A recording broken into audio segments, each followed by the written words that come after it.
The Battle of Tarawa was a battle in the Pacific Theater of World War II that was fought on the 20th to the 23rd November 1943 by the Marines of 2nd Marine Division. It took place at the Tarawa Atoll in the Gilbert Islands. Nearly 6,400 Japanese, Koreans, and Americans died in the fighting. The Battle of Tarawa was the first American offensive in the critical Central Pacific region. It was also the first time in the Pacific War that the United States faced serious Japanese opposition to an amphibious landing. Previous landings met little or no initial resistance, but on Tarawa, the 4,500 Japanese defenders were well supplied and well prepared, and they fought almost to the last man, exacting a heavy toll on the Marines. Colonel David Shoup was the senior officer of the landed forces, and he assumed command of all Marines upon his arrival on shore.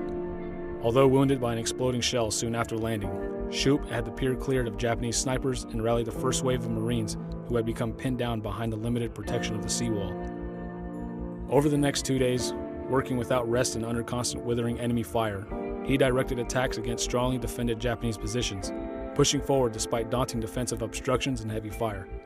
Throughout, Colonel Shoup was repeatedly exposed to Japanese small arms fire and artillery fire, inspiring the forces under his command. For his actions on Battle, he was awarded the Medal of Honor. The commander of the Japanese forces on Tarawa, Admiral Kaiji Shibazaki, said 1 million men cannot take Tarawa in 100 years, when it only took the Marines 76 hours to take the island. Of the 3,636 Japanese forces, only 17 men surrendered. Of the 1,200 Korean laborers brought to Tarawa to construct the defenses, only 129 survived. All told, 4,690 of the island's defenders were killed. The 2nd Marine Division suffered 894 killed in action. Nearly all of these casualties were suffered in the 76 hours between the landing at 0910 November 20th and the island of Battle being declared secure at 1330 November 23rd.